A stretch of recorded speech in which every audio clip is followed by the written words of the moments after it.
Well, hello. Welcome to Northern Disclosures. I'm Rob Morrow, and this is the beautiful Janine Turner. We've been doing this now. This is our third episode, but you're going to see a lot of smiles today because I know one of my favorite people on the planet is joining us, and I'm pretty sure Janine feels the same. Mine too, yes.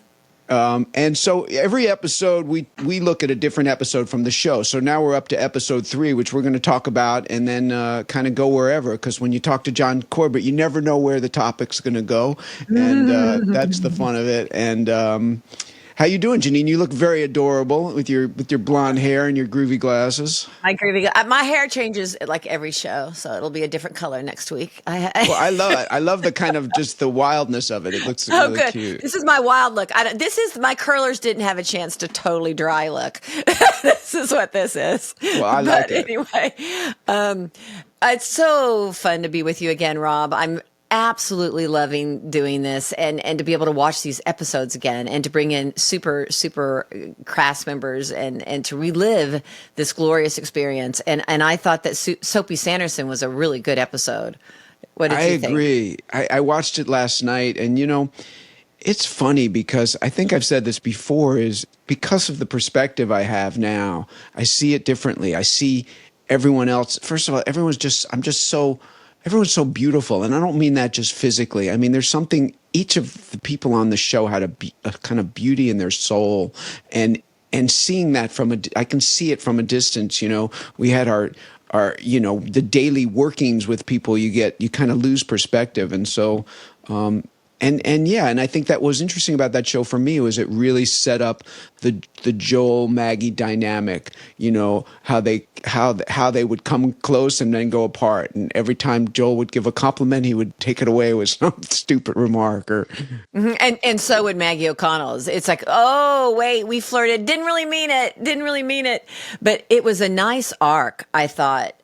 Each episode, especially in the beginning, it introduces another character. So, this was sort of Maggie's kind of introduction, I think, with the whole Soapy Sanderson. But the arc that Maggie took from letting her guard down and having the bottle of wine together and the sexual kind of quality, and then back on her heels again and pushing you away. And that scene later, which had my favorite line in it, Rob, that I always talk about. I know that. You're the most. You ready for it? You ready for Yep. it? It's the one line I remembered. Okay, you're the most vile, odious, pernicious waste of corporal souls I've ever had the misfortune to lay my eyes on. Oh my God! And then later I say, "Well, you're right about everything except the odious part." Right. But that was that was all of my sort of intense sensory acting there. Boy, I'm like, woo! I really pulled out the emotion in that scene. That scene was charged. You had a lot of good emotion. There was a lot of stuff going on with you in a lot of those scenes, for sure. I definitely was clocking. I could see, it was deep. You were going to a deep place, and it worked. Well, I find that the one thing that all of us cared about, all the actors, is bringing our best and most passionate selves to the moment. None of us walked through what we did. We always made, choices and really cared and wanted. And what I find is when my fellow actor is so emotionally charged like that, then it charges me. It's like a battery. And then I thought that you always bring an emotional charge like that. And so that's what made the electricity work so well. Absolutely. And I just want to tip my hat to Jimmy Heyman because it was so beautiful. I mean, obviously when you're outside in that landscape, it's not that hard to create beauty. But inside those sets, the wine scene that you were talking about, which is a great scene. I mean, it's a very unique scene for television, how long it was and how it just kind of flowed and floated. But the what they call chiaroscuro, the lighting, was so beautiful. So hats off to Jimmy, who will have to get on as a guest at some point. Yes. Well, that last shot of Darren at the end, talking about being the Bergman of the North, the black and that kind of Rembrandt look. It was really, really beautiful. So should we, without further ado... I think we should. So y'all know John Corbett forever. He's gone on to have this great career, most recently in Sex and the City. But personally, I had such a great time, and I could literally do an hour myself easily telling great stories about John and how important he was to me. He's a unique, dear soul. And a fascinating guy, and so maybe Janine, you want to say something about him before we bring him in? Yes, I would say that with John Corbett, it's like you always have a special place in your heart for John Corbett, and he is such a talented actor and a dear human being. That kind of sweetness, that intellect, the emotional depth, all that you saw, that quirkiness, that all that was John. I remember John wasn't, wanted to let his hair grow. It made everybody's like, oh my God. He goes, no, I'm going to let my hair grow. And then they did the episode where they cut it, but that groovy, cool quality, everything combined. But what a wonderful person, and working with John was an absolute joy. So yes. Let's bring him out, Johnny. Yay!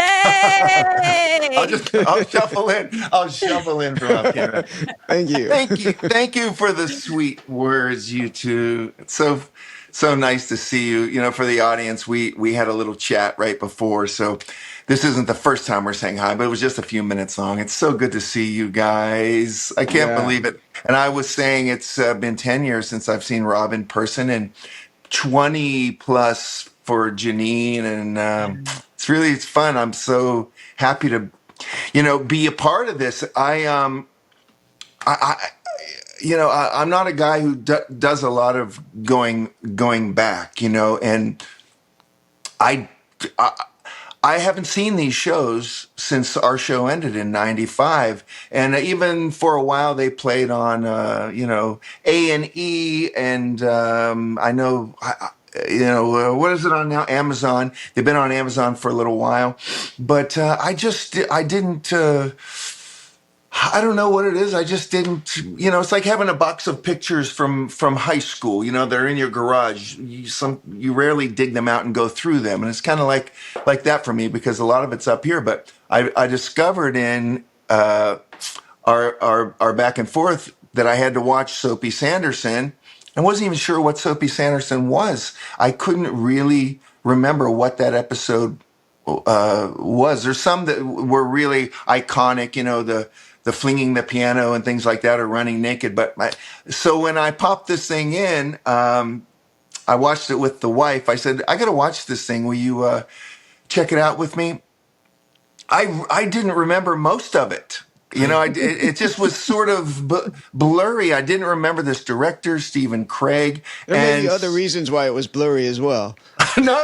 It's time. I think it's the acclamation of time going by. And so it was, and there is an opportunity for me to say maybe I was working or something when it originally aired, because, back then, if you didn't set your VCR in the 90s, we had to work on Mondays a lot, and I missed a few episodes. Mm-hmm. So it could have been a combination of all those, but man, what a treat to see this and see our progression. And like I told you earlier, I made a lot of notes about a lot of scenes, so we can get into that. But this, if you didn't ask me to be on the show, I doubt if I would have looked at it. And coincidentally, we went back and watched the first one and then the second one just in the last couple days, because I said, let's get all caught up so I can really, and I didn't remember much about the first one. I didn't remember that any of the scenes of Joe getting to Alaska, on the plane, and how you got there and going to, where'd you end up, in Juneau first or Anchorage? Anchorage. I couldn't remember how you got to Sicily, actually. So it was really great to see those shows. Yeah, John.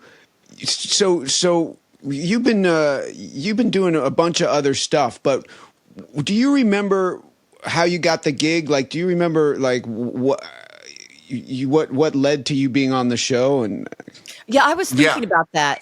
I'll just interject. I was thinking about that question. I'm glad you asked it, Rob. Like, what had you done before? And were you in Hollywood, and had you just gotten there? I'm intrigued about that as well. Yeah, I've been in Hollywood for about 5 years. I'd studied acting for a couple years at a junior college. And then in 83 to 85, I moved to Hollywood. And was taking acting classes like 5 nights a week. And on the weekends, I was working the spotlight at the Groundlings when John Lovitz was there and Phil Hartman and auditioning. And really, I wasn't getting anywhere. I got a show in '88, the 4th episode of The Wonder Years, like our show. That's right. Yeah, before it was on TV, I didn't know how special this whole show was, but it was a great guest star. And then nothing. And so by the time our show happened, I was ready to think about doing something else because I'd given it the old college try for 5 years, and just it wasn't going to happen. Were you cutting hair or something? I went to hair school, and I was in. I remember that. I worked in a hair salon, and I told this. I worked with Stanley Tucci a couple years ago, and I told him that I really owe my career to him, and here's why. And Janine I feel like Janine has a connection to this somehow. But Tom Selleck was going to do a pilot called Heat, right? Where he was the producer, and I got so close to this show, it came down to me and one other guy, this guy, Stanley Tucci. And I had 4 or 5 meetings with Selleck, and it shot in Hawaii, detective pilot. And I was devastated that I didn't get it. But here's what happened. 1 week later, they said, there's this new show, because I had been making the rounds to CBS and, in that circle, Northern Exposure, we'd like you to come in and read for it. And that's how that happened. So, and the Stanley Tucci pilot, Heat, they never did anything with it. So had I gotten that show, I would have never met you guys. And I don't think I'd be an actor today. I don't think I would have hung in there, because if this show didn't come along and change my life, I just didn't have the tenacity to stick with it, and keep trying. And, if the failure, rejection wasn't something I could do. So I ended up going down with another actor. It was the two of us. We ended up down at that thing in the bottom of CBS. Rob wasn't there. The dungeon. Yeah, what's it? When you go to the network, you go to the network test. first. Spaceship. Yeah, It's like a and so spaceship. it was me and an actor named John Grise, who's on the show The White Lotus now. He's the bald-headed guy on The White Lotus. If you ever watched he's so great. He's great. He's the White Lotus. And we changed numbers, and we were making friends, and I had to go in and read first. John Cullen was there, Darren was there, and I think that was it from our cast. And by the time I got home to my little house in Toluca Lake, the first beep on my machine was John Grise saying, "Well, I guess you got it, because I didn't." And the next beep was my small little agent saying, "You got this show." And that's how it happened. Amazing. Oh my God. Rob, if I can step in here, I cannot believe I don't know how much the audience knows or if you've listened to every episode. I was up for Heat too. I thought so. Yes. I thought you were up for that show. Yes, I was up for the female lead, and I was a lawyer, and I thought, okay, this is what I've been working for all these years, and it's not a TNA bathing suit role, and I'm so excited, and they did the deal, and they flew me out to Los Angeles, and I had to go meet Universal Studios first, because that was a Universal project. This is why probably you and I were both on the list, and that's where I had that story where I was lying down in the bathroom doing my relaxation, and the executive stepped over me in the bathroom. But anyway, we'll digress that today.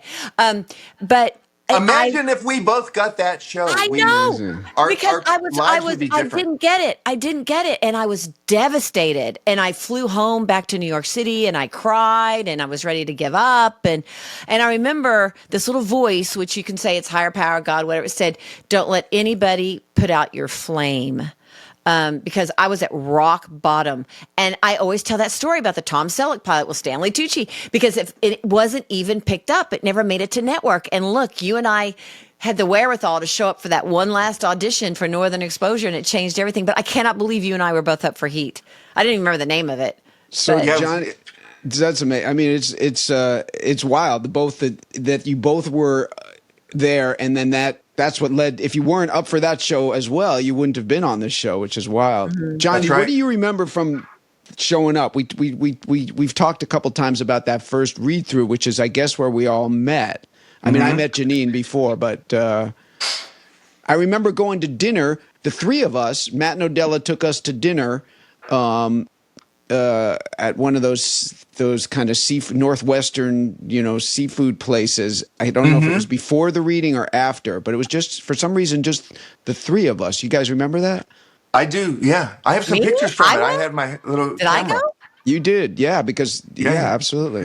I don't remember Barry that at was all. there. Barry had a tan cowboy hat on and a tan suit, looking very At the hat back reading or like at dinner? At the reading. At the reading. Oh, Okay. Yeah.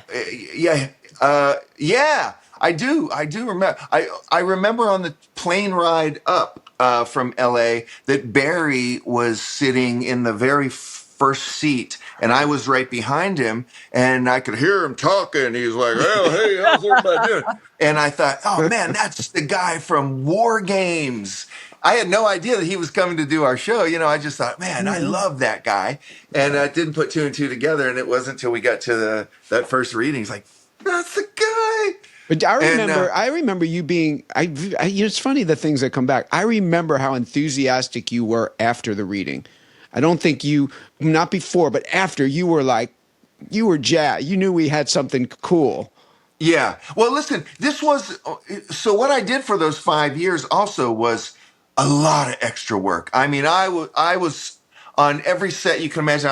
I was a regular extra on Chips and Cagney and Lacey. So what I did was I used that experience as a learning tool. So instead of, complaining with all the other extras, I watched everybody. By the time we got to Northern Exposure, I knew everybody's job. I knew everything about being on a set. So so in a lot of ways, like, those first few episodes was no different for me than being an extra. But, in a couple of those first ones, I had a few lines, because I just knew everything about being on set. So I wasn't uncomfortable being there, And we all knew how special it was in that reading. I remember the reading, and I remember after the reading just thinking there's something really special about this. And it's funny that you would say that you knew I think you saw Barry Corbin, and Yeah. But I had worked with John Cullum. I had worked with John really? Cullum on A Quantum Leap. And it was Mana La Mancha. And so he and I had connected on that show, and I was just in love with him as well.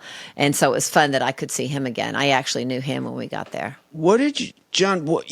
I have to say, and I've said this before, Chris is one of my favorite characters ever on television, and he was my favorite character on the show. And the combination of you and what they wrote was just this synergy that created something magical. The thing I learned from Chris, there was constantly stuff that he would say in monologues when he was DJing, that I would then write down and go, I got to read that book, or I got to read that poet or something.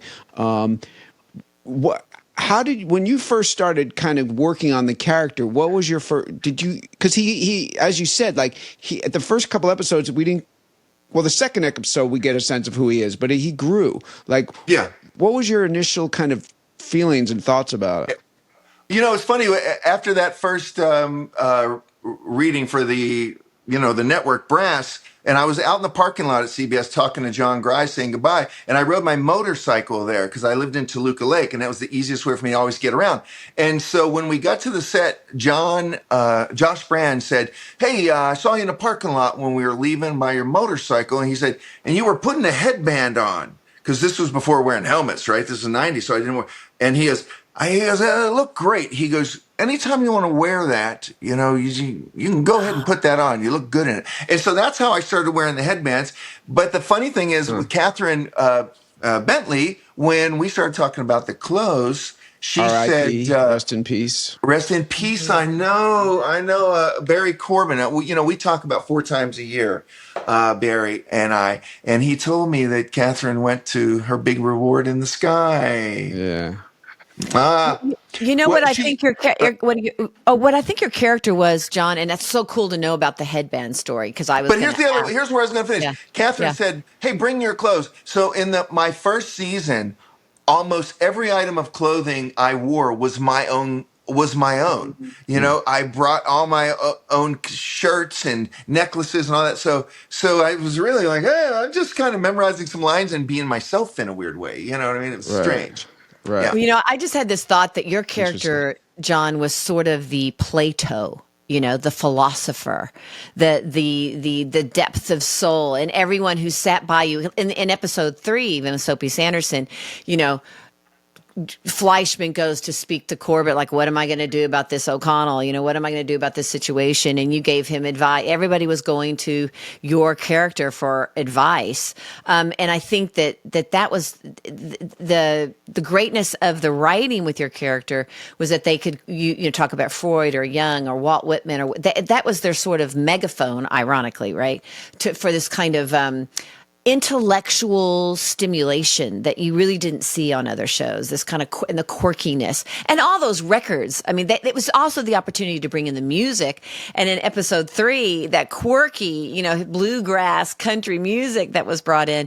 But you were able to bring, I guess, also your sense of self. And Josh, we had Josh on last week. He talked about that a little bit. Like I wrote it, but then y'all brought what you brought to it. You brought a lot of, obviously what we're learning, a lot of your own sense of self to that character. Where do you think you differ from Chris? Where does John differ from Chris?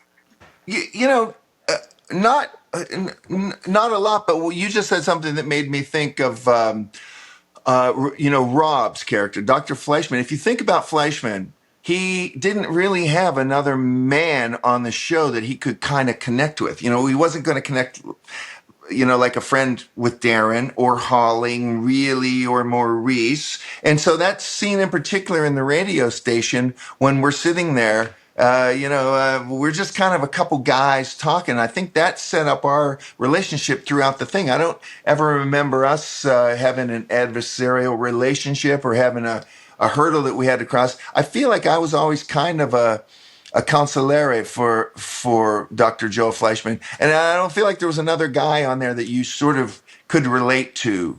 Do you? No, I think it was definitely, and it became the basis of their relationship was kind of, your kind of philosophical ideas, and Fleischman, was bent that way too. He's an intellectual, so I think they met on that plane. But what's interesting? I'm always thinking about how the characters inform our lives and the lives inform our characters. And, as we're talking about this, I so distinctly remember when we first started doing photo shoots. I was this serious actor, or so I thought, out of New York, and they'd be like, smile. And I'd be like, and they couldn't. And then they realized that when John was around, he just, as he always does, he gets a smile on my face. And so they would have him be off camera for the photo shoots because he could make me laugh or smile. And Whoa. In the same way that Chris would make Joel have some insight, John would give me some kind of like, oh, like, lighten up, take it easy in this world. We're having a good time. And I learned that. I learned that there. It was just interesting. I can remember that, those group shots, and you know how it is when somebody laughs at your jokes, it encourages you to try to do it even harder. And so you would really have a big belly laugh, and Right. that just made me try to make you laugh more. Janine, I think... And they'd snap away, and then they just snap away. And then we have a calendar out, and you've got to be showing all the pearly whites, because you're laughing at one of my jokes. But Janine, I think the three of us, our characters are just a little bit of an extension of who we are. A little bit. Rob and Barry and Janine and John Cullum and Cynthia, for that matter, and me, we're not too different. The one guy is Darren Burroughs. If there's one character that's nothing in real life like his character in any way, that kid should have won a Emmy year after year for his performance. Because that's a real transition. That kid, remember, he was always smoking cigarettes and he had a big cackle. Darren. Right. and just, making these, what an authentic guy he is. Listen, when we ended the show, Darren's hair was, in 95, his hair was down the middle of his back. He had grown it for the last couple of years. And we were done for about 2 weeks, and he called me up and said, "Hey, will you come over and cut my hair? I want to shave all my hair off." So I went over to his house. He was married by that point, and I put his hair in a big ponytail, and I cut it off, and I shaved his head. And then about, I don't know, 6 months later, I saw him, and his hair had grown out to maybe my length, but it was blonde. This was two Right. different people. He looked nothing like Ed Chigliak. Yeah, So that's a good Janine, yeah, point. I think the three of us, you and Maggie aren't that separate, and you and Joe aren't. Me and Chris, we're kind of in that same thing. Yeah. That's an interesting Yeah, point. I think Maggie was my mother used to say to me, "I don't recognize. I don't know. That's not you. I don't. I think I'm much more ebullient than Maggie was. I mean, Maggie was much more serious. Right. And I tend to have this kind of loud laugh and this kind of Texas ebullience and a kind of a big personality. But but I do love the outdoors, and I am definitely always kind of fighting the good fight for justice. You know what I mean? Yeah. Well, I in all my notes, I was talking about the scene where you guys are. See, I was going to in line here when you guys. Okay. Okay, in the celebration dinner, I wrote down Maggie is so girlish, especially when you're saying like the 100 Acre Wood, Winnie the Right. Pooh, the way you're batting your eyes, and I'm like, you are just so sexy in that scene. I mean, once again, it's when you guys move into after the wine's gone, and you were right with the cinematography, and now the fireplace is going, and just the way, Janine, I'd have to watch the rest of the shows, but the way they captured you, and you too, Rob, here's the funny thing about you two.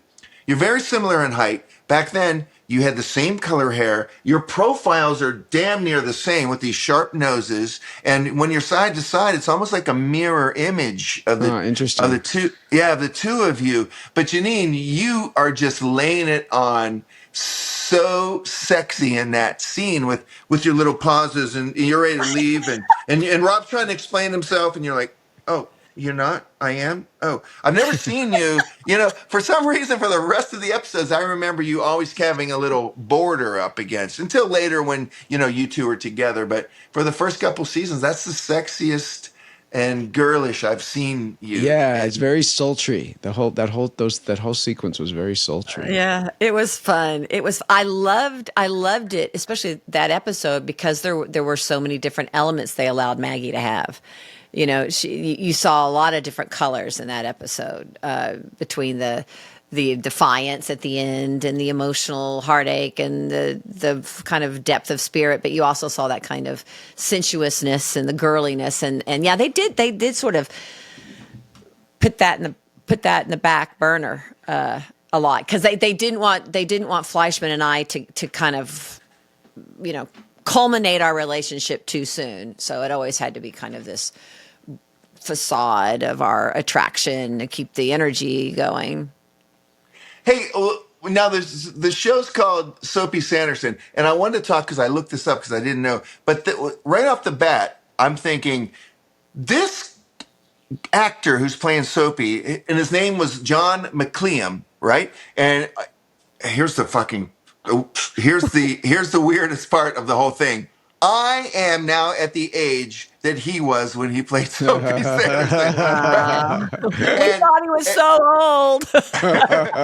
I know we thought he was old, but he's so handsome. In fact, when I looked him up, his career starts in 1952, almost with the advent of television. And the list of credits is a mile long, but here's the interesting thing.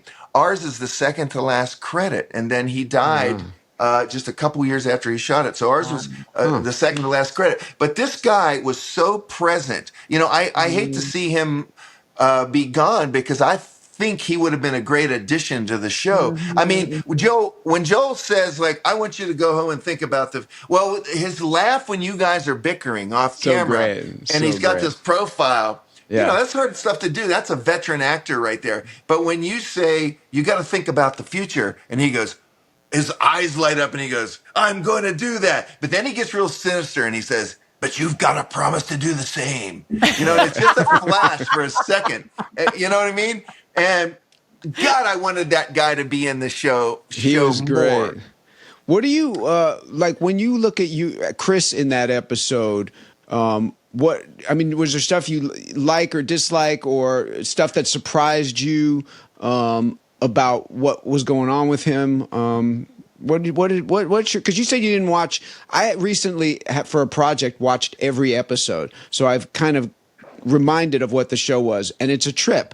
So you're just watching this. You said maybe, possibly for the first time ever, but definitely for the first time since it aired. Yeah.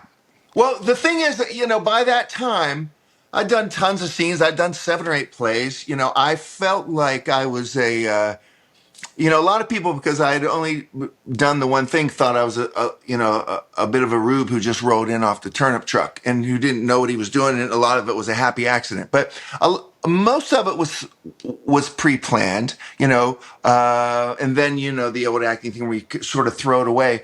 But I see a guy now, after being a veteran for 40 years, I see a performance, especially in the one before where I was in a little bit more with the radio Walt Whitman stuff. I see a guy who I couldn't do that performance now. It would be sort of too thought out, So my, call it amateur standing, for me, paid off in that. My downfall. Wait, I didn't follow you. So it was too thought out then, and now you'd be much more fly off the seat of your pants. No, reverse. Right, yeah. I wouldn't be able now to have that kind of throwaway thing. I'd be sort of posing now and knowing that I could turn like this, and I wasn't really aware of the camera, even though I was an extra, and I knew kind of where the camera was as an extra. Every little thing now, this hand would be thought out. But that's a great point, because I noticed now, you'll see if you watch through the 100 episodes or whatever, me too. I have the same feeling of like, I couldn't capture that innocence. I was so innocent about it. And then by the 5th season, I'm like talking very soft and I'm like not moving a lot, It's like, well, Joshua Brand talked about that when we got together for the ABC Good Morning America piece a while back. And he said, y'all were just babies. You were just babies. And, because now Josh is probably, 70s something, we're 60s. And we were young. I mean, we were 20 in our, we were young, and it was fresh, and it was our first thing. And we weren't, we were just thinking about the work probably more than we were thinking about the results of where we which is John's go. point, I think, right? That's his point. It's like, now we're like, professionals, and we know how to dial in.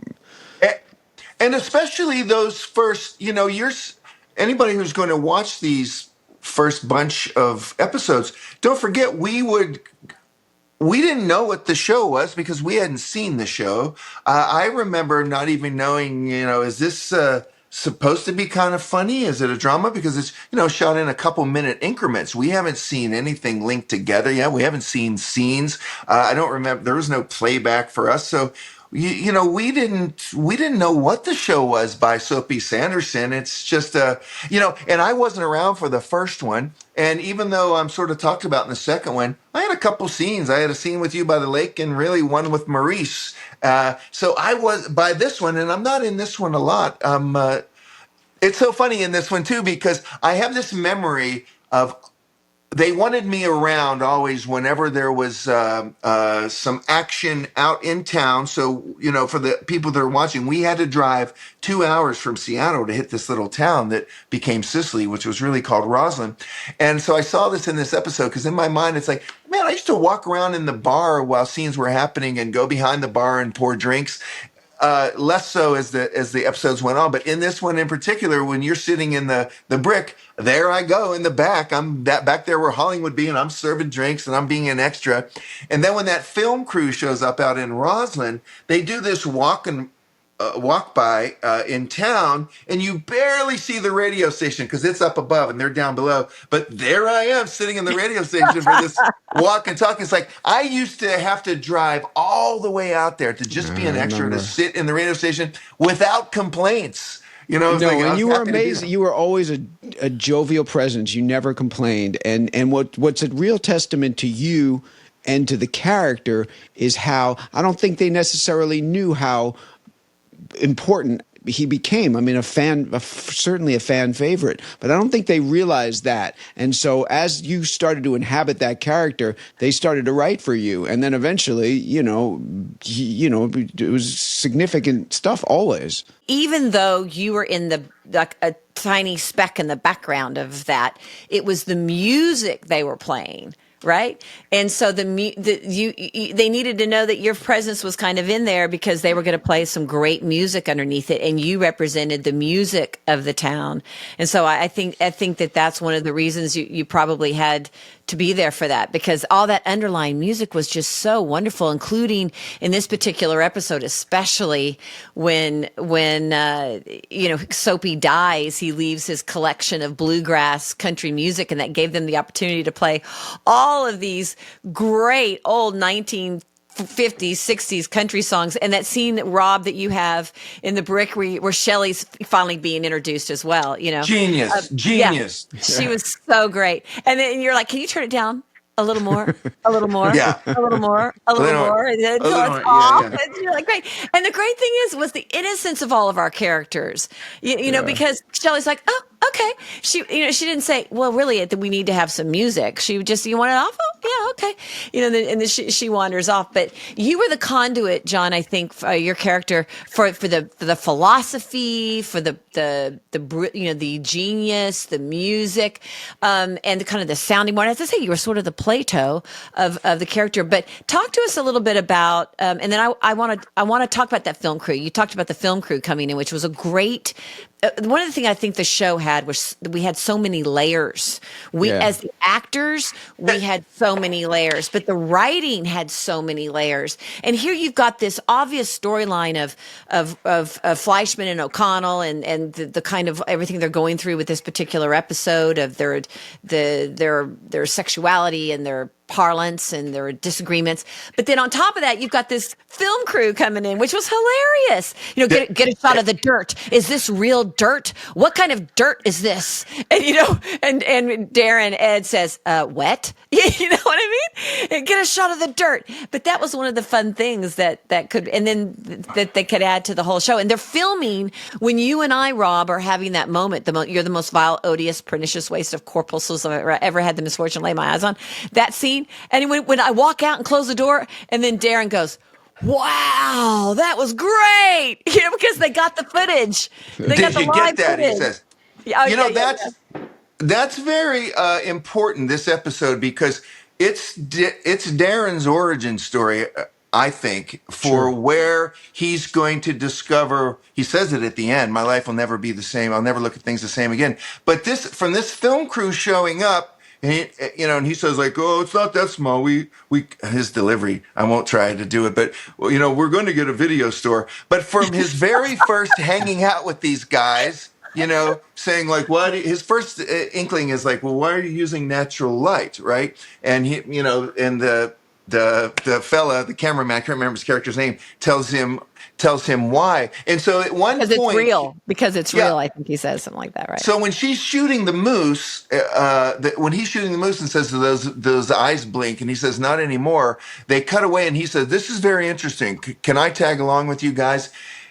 And so it develops for him more and more to the point where halfway through the show, he's now running the camera. Especially, that's what makes our show so good, because when Barry is in there as Maurice selling Alaska and what we're going to have, and Darren starts to drift off, and now he's shooting stuffed birds as Barry's talking, and, he's shooting totem poles and the spaghetti feed sign, all you can eat for $2.50.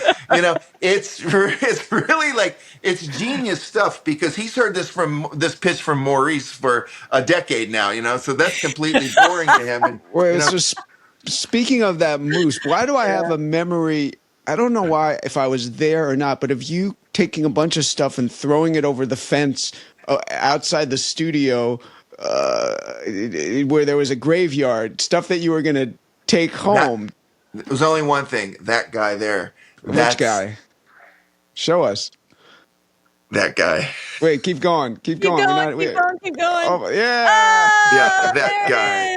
That guy. Wait, yeah. so that's the It moose looks that like Darren... I'm in a boring. It looks that's like the I'm one in a he boring filmed. house, but this is my house up here where I live. It's It's beautiful. Oh, it's Yeah. beautiful. Yeah, thanks. And that's where the moose lives. That's where the moose lives. Wait, that's the moose that Darren's filming in the show? no, that's the moose from. There was a moose. There were two. There were two moose. Okay, I gotta qualify this story because it turns me into a thief. But I'm going to tell you how it works. I stole that moose. I stole that moose from the set when we knew we were going to be finished. I'll make this a short story, but I did it with permission. So, do you remember our great production designer Woody Crocker? Yes. Sure. Hero. So- Let's just like that guy. I mean, the show would not be the show without what Woody did and his team. And every week they came in and reinvented the world. It was amazing. Yeah. So Woody became a great pal. I'd pop into his office and we would have chats, and he wore these little round John Lennon glasses and he had a mustache, and he was just very, he had a great laugh, right?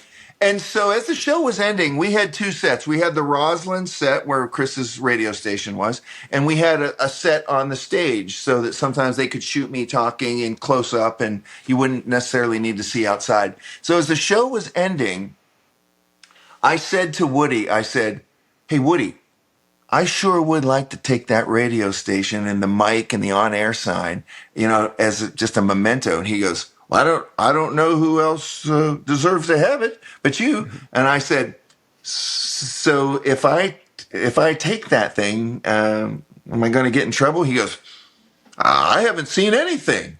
Right? And so that kind of gave me permission to take it, which I did, and I still have. But then a couple days later, I said,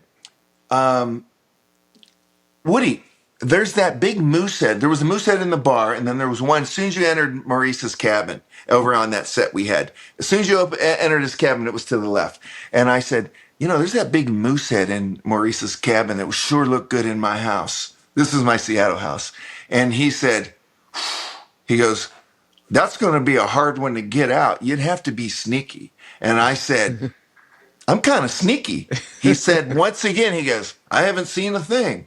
Right? So that gave me my permission to take this moose head, which was a pricey item to take because we found out later that they had rented it for all those years. And so here's what I did. One day, I knew we weren't going to shoot in Maurice's anymore, and I went in and I grabbed it. Now, it's not as heavy as it looks. It's really just a cardboard shell. There's not a skeleton in there. It's a cardboard shell that they drape. The heaviest part are the horns. So we were next to a graveyard, our warehouse. So I went through this exit, and there was a chain link fence about 8 feet high, and I thought, if I tie a rope around this guy's horns, I can put him up over and just lower him down and then drive around and load him up, right? And man, do I carry this. I climb up, I carry this guy out, I get outside, I do all this, and next thing you know, this guy's in my car and nobody's seen me take it, right? It's not what you fling, it's the fling itself. You were flinging it over the fence. Yeah. I love that. And 2 weeks, maybe a week later, we're all having lunch and they come in and make an announcement. "Can we have your attention, everybody? Somebody has taken the moose head." Now, this is a moose head, and Woody's in here. I can see him. He's in the lunchroom. We used to have a lunchroom. And somebody's taken this moose head, and we've rented it for all these. And if we don't give it back, it's going to cost us $15,000 or $20,000 as a fine. Now, we understand this is a joke, and if you bring it back, no harm, no foul. I don't know if you guys were in there when they made this speech, but I sort of look over at Woody, and he's not even looking at me. He knows who took the moose head, but he's not going to rat me out. And no one ever found out. I think the statute of limitations are up, so now I can let everyone know. I had the same. Okay. I had this. If you guys remember this. Oh Listen, yes, you would look through that. You look through that in the pilot. You Yeah, look that through this that in is the is pilot. that is incredible. You have that? Yeah, I took the only things I took that I took Joel. You know, they had this real Columbia Med school ring, that has Joel Fleischman inscribed inside of it, Dr. Joel. I have that, and I have Joel's watch. Those are the only things. That's funny. But this Yeah. thing is it's so iconic because it's in like every, it's in every Yeah, scene. that's so true. I have Maggie's watch and some of Maggie's coats. And I would show you my longhorn cattle that I've had, that I birthed and bred and loved. And when they pass, I stuff them, but that has nothing to do with northern exposure. And I can't get my computer downstairs to show you. But can I just go back a little bit? Well, let me just say one of the best things I ever got, and Rob, I know you have this because you mentioned when we did that Northern Exposure kind of reunion on that podcast that we did with everybody, is Michael Fresco used to get a box of dailies, right? Once a week of those VHSs and some betas. So for 5 years, and then when he was done, he would put the box outside of his office and someone would take it away and ship it away. So every week, on the money, I would walk by and take this box of VHSs. I have in Who my said you weren't a garage. thief? I have hundreds and hundreds of dailies of our Yeah, I do show. too. What's so special about that? The special part is before action and after, all the joking and laughing and can't remember our lines. These things, I don't know how many of these exist. You have some and I have some, but I can't think there's a lot of them out there. Probably I not. probably I have them for somewhere. all the years because I got But my you own know, copy. And yeah, I did too, but I don't know. They're probably my storage. I have a house that's like a storage house.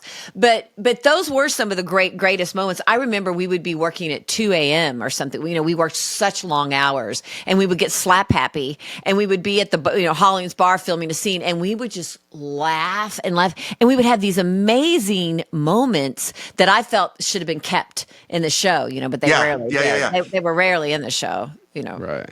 There is a moment in the end of this one when Ed says, well, maybe you can look outside and start to cry or something, right? When you're getting in the plane to go spread. You see me starting to laugh. You say, I was wondering if this is improvised. You go, shut up, Ed. And then Janine sort of starts to laugh in profile. And I know you well enough to see that you've got this face on. Was that an improvised line, do you think? I don't know. Shut up, Ed. and then I can see you about to break, but you're holding it in. I know. but that's It's great you caught that. It's one of the Yeah, that geniuses of I think all of our characters, especially when Rob and I had to say these crazy lines, these really insulting, terrible lines, and but it was the situation that we brought to it that made it understandable, or the depth of humanity or vulnerability of our characters, whatever it may be. But you're going, shut up, Ed. Which if you looked at that, you would think, well, that's a really rude thing to say. But we knew you were just so nervous to get in the plane. It was Right. coming from a and you delivered it so well, Rob, because you're coming from this like nervous place. And you don't want to get in the plane. You're like, shut up, Ed.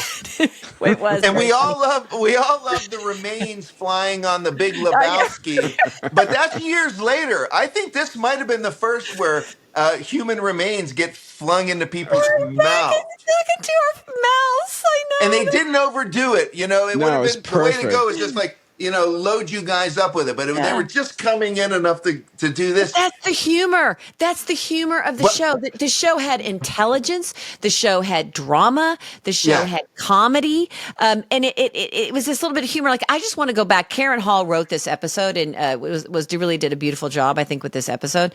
But one of my favorite lines you brought up, John, was when she's on the moose and the gal that was there being the producer of the documentary said, do those eyes blink? I mean, hello, that's the funniest thing in the world, as if a dead moose's eyes were going to blink. But Ed says not anymore. Right. Not anymore. Deadpan humor. And here's the great part too. I'm going to do this thing. Ed, when Joel's eating this tough steak, right? Right after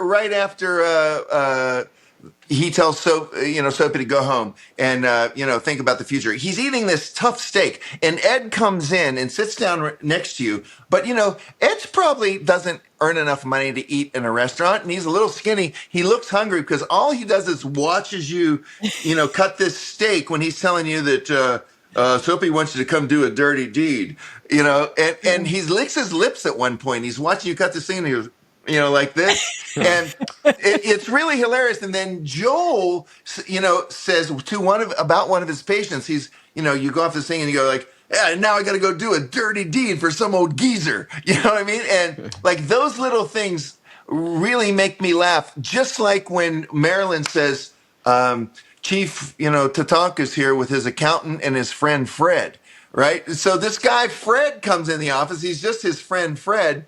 And Nick Ramos has played a lot of Native Americans in movies for years. He died in '07. He's the chief. He died in '07 He was at great. 77. He was such He's a cool great. and a great face. But he's doing this thing where he's talking, and then he looks down, sort of Brando-like, and it's like, is he reading his lines? Because when you watch it, he spends an inordinate amount of time looking down and talking, and then looking over here and talking. I'm thinking, wow, is he reading his lines? But one of the best parts is when they tell you about the $50,000 for the 100 acres, which by any stretch, they're already scamming Joel Fleischman. Right. Because, in 1990, 100 acres would have been 300 or 400 grand. And you're happy about this. We know they're going to immediately put up an Indian casino because before the ink's even dry, they're putting in paved roads, right? And these guys come into the bar and Joel says,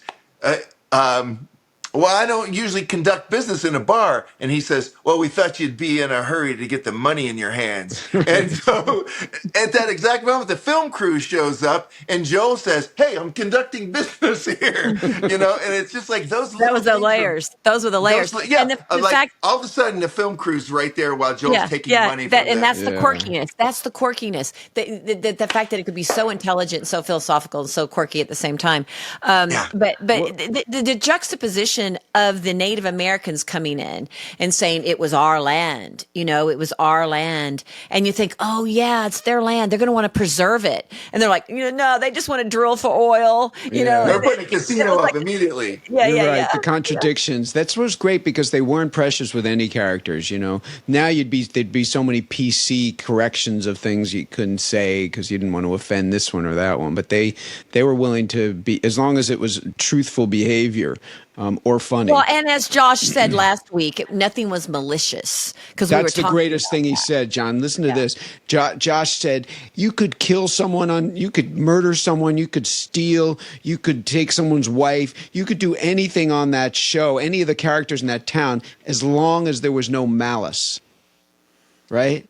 If there was malice behind it, it wouldn't work. And so I don't remember that he said you could kill somebody. No, he did. You listened to it. He said you could kill someone. He said you could get manslaughter. He said not but if you're intended, like if it's like, not intentional, like if you kill someone by, without malice, then it would work. Which I found fascinating.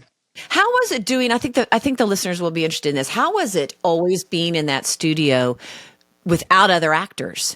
You had to you get delivered so many lines as monologues by yourself. How was that? Usually yours were like the end of the day, right? I just remember you were always like the end of the day.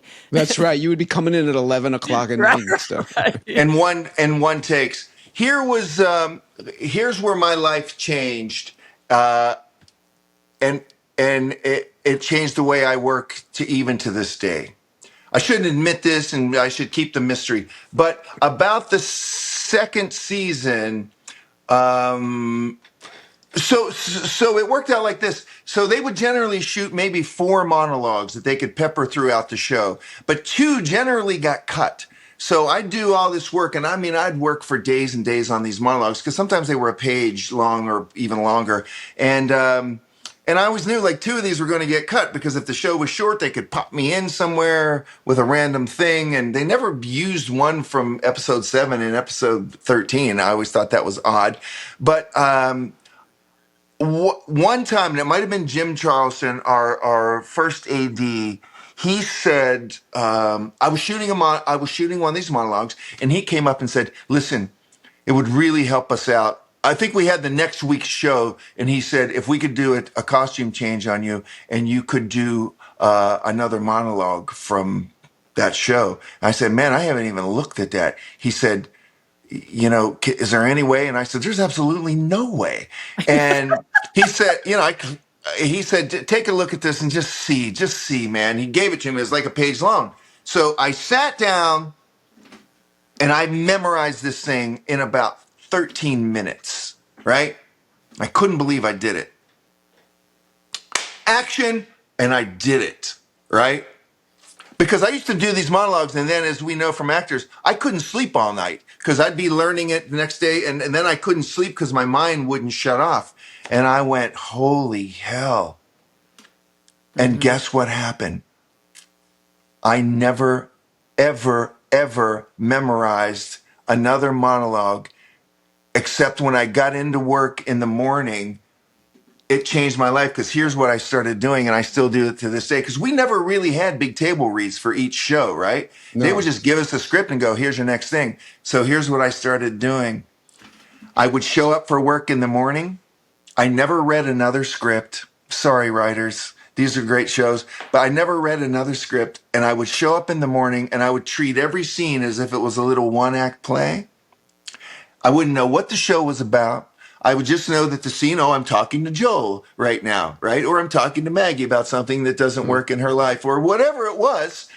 And not one time in 5 seasons and I never told anybody, would a director or another actor or a writer say, you don't really know what this show's about, do you? Right? Like no one ever caught that I didn't know, because now I learned that I can learn these monologues in less than an hour, and from rehearsal to shooting was always more than an hour for people to get ready. It's amazing, but wait, but you had all these what about the references in those you didn't know what you were talking about? Most of the time I didn't know what I was talking about. I wouldn't ask anybody. I wouldn't say anything. I just try to make it sound real, as if I just learned how to build a watch. I don't know anything about watches, and you take the second hand and you do this. See, I think that I knew you did that a little bit, and I think that that's what made him so pure, because you have this innate intelligence. Chris has a kind of bookish intelligence, and the combination of them created this thing that was just, I think that technique you stumbled onto but I could never do it. I could not work like that. To this day, I'm the complete opposite. I'm like a week before, and I know it inside out, because it's the only way I can relax. But I wish I could be like you, Well, and I'll tell you how I work too, because I think this is kind of interesting, the three of us, how we worked. But John, it worked for your character, I think, because your character was always kind of in his own world. Your character was always sort of ethereal, except when we get to it. Dad was a traveling man. I can't wait to get to that show. That was you may have to come back for that show, because that was one of your really big shows, when y'all were having the same dreams and everything. But your character was sort of ethereal, and your character was sort of living in his own world. Your character was just it kind of works. But, Rob, you were very intellectual, emotional as well, but you were very, you thought it through. Now we know, John, how you worked. And I was kind of in the middle. I was very emotional in all my choices. And I studied sensory acting with a more sensory acting, but it was method, but it was, people get freaked out when you say that. So I learned to say sensory. So I would look through a script, and I would look at the scene, and my first thing were not the words. The first thing that I would do is think, what are my emotions in this script? And what choice am I making? Maybe they would change on one page. My choices for who that person might change 3 times. But who is the person that I'm going to be visualizing and seeing? What room am I in? So when I looked at a script, it was all sensory. What room am I in? Who am I speaking to? Because it may be that I get there that day and I'm like so incredibly depressed, but I have to be happy. Or I'm happy and I have to be incredibly depressed. Or maybe the actor's not giving me what I need, so I have to imbue someone else on the actor. So everything I did with the script, the dialogue, which was frustrating sometimes to people, but the dialogue came second. It's the way I was trained. But the sensory was first. I had to look at the page and think, what are my emotions? What's happening to Maggie? And I too read every script though, because gosh, they were like short stories, and what's the arc and where are we going? And I had another coach that talked about our duty as the actor with a character to the plot right? We as actors might want to be kind of likable in the scene, but maybe in the plot of the script, we're supposed to be the antagonist, and we might have to portray it in a way just for for the beauty of the work. So it's really interesting, I think, to hear how the three of us would work. It's really Fascinating. Well, the thing that made the show great for me was now it's probably about the end of the second season when I started doing that.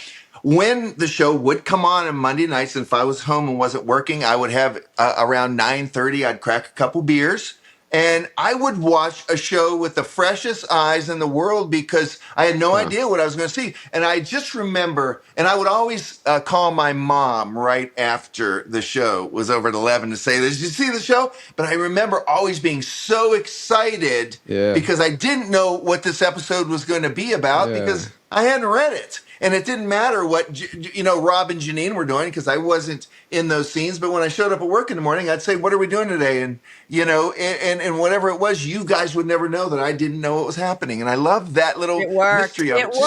It worked. Listen, I think Janine, don't we have to kind of wind it up probably, right? Even though we could go on for fucking John, days. you'll have to come back. You'll have to come back for the Traveling Man episodes when your brother comes into town. Because I would love it. Yeah, that was one of your greatest storylines. What a joy it's been to not just to talk to you, Johnny, but to talk to but have the three of us talking, and I mean just that. I'm fascinated by the different approaches. That's the thing about art and acting is none of our approaches is the approach. It worked for each of us, but it created something. And I would argue, you could probably argue that the tensions that were created by the different approaches is what made it magical. Because when I'm in a scene with you, I'm like all like, have intellectually thought things out, and you're just kind of present. And then when I'm in a scene with Janine, she's got all this emotional stuff going on, and I'm just, trying to say, we're, just think it through. It's like it. Anyway, what a joy. I'm so glad that John. I'm so glad the career and the life that you've carved out for yourself. It was really a special time being on that show, and what a gift to be able to come back. I remember and look at it. I'm sorry, Rob. I don't want to cut you off. No, that's it. I'm just signing off basically. Well, this is kind of a cool sign off because the endings were always so good in the show. The endings were always awesome, and so many of the times, Rob, it would be you and I walking down the street or whatever, and the camera. It was back then. They had to do cranes, no drones. The crane shot at the end or whatever it might be. But I remember walking, John. We were schluffing around we were in the Redmond's stage, which is really a business office that they converted. And it was really late, and we were working all these long hours, and they didn't want to sometimes give us our 24-hour turnaround, and we were just like, ripping until 2. And we were talking about how arduous the hours were, especially back then, just because now they don't even really light anymore. Back then we lit, which I prefer, quite frankly. And I remember looking at you saying, yeah, but this is a special time in our life, and after this, it's going to be different. So, but this is our special time. Yeah. Yeah. It was the most special time for me because it just, it changed my life, and then it led to other things. And, all I ever wanted out of this was to, make a lot of money and be famous. And those two things happened in my life. And it's like, man, I got everything out of this career that I dreamed I could get, and it's really thanks to Northern Exposure. It made I think launched it did that for all of us. All that. I wanted to be a serious actress. I wanted to be a serious actress, and so the show gave me that. It gave me this serious character. What did it do in closing, Rob? What did it do for you? I wanted to be a serious actress. I wanted to put my acting talents into a meaty role. What was yours? Well, I learned so much. I mean, I learned so much about the work. I mean, it gave me the opportunity to I became a director by watching those dailies, which I did almost, every day. I would watch some of those dailies, and it taught me about film grammar, and it taught me how to direct. But it taught me how to be, to be on a production and be a part of a team and learn. And I know I made so many mistakes and was, I had bad behavior a lot, but I learned from it, and and it made me I think I would say it made me the man I am. It certainly was a big part of making me the man I am today, and I'm proud of who I am.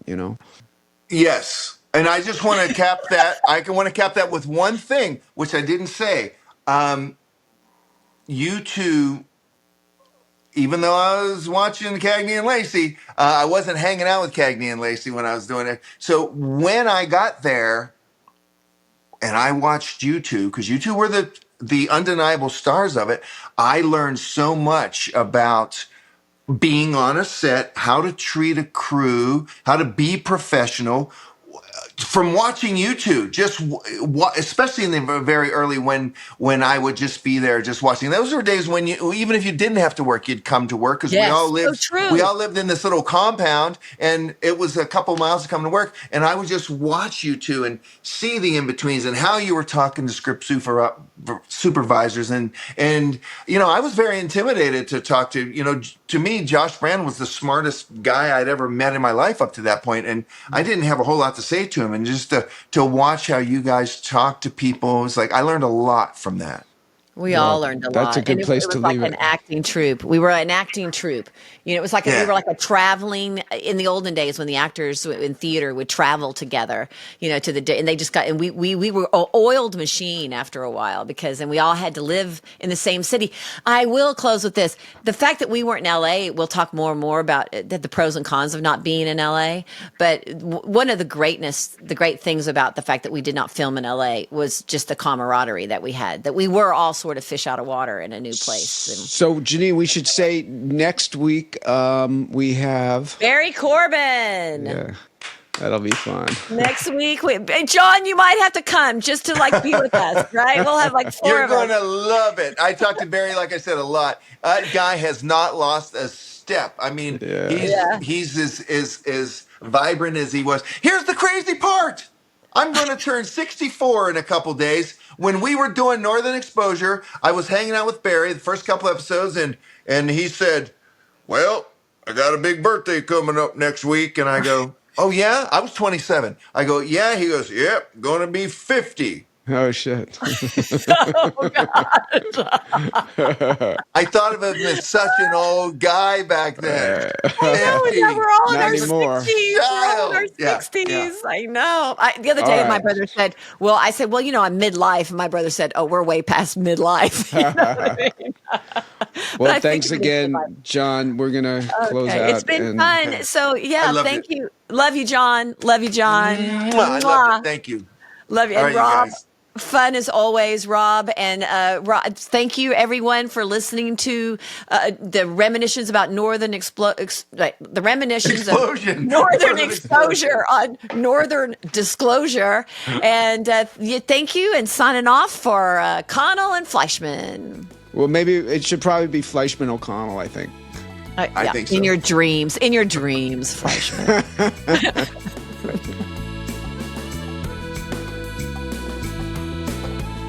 Northern Disclosure is a production with Evergreen Podcasts and executive produced by Paul Anderson and Scott McCarthy for Workhouse Media.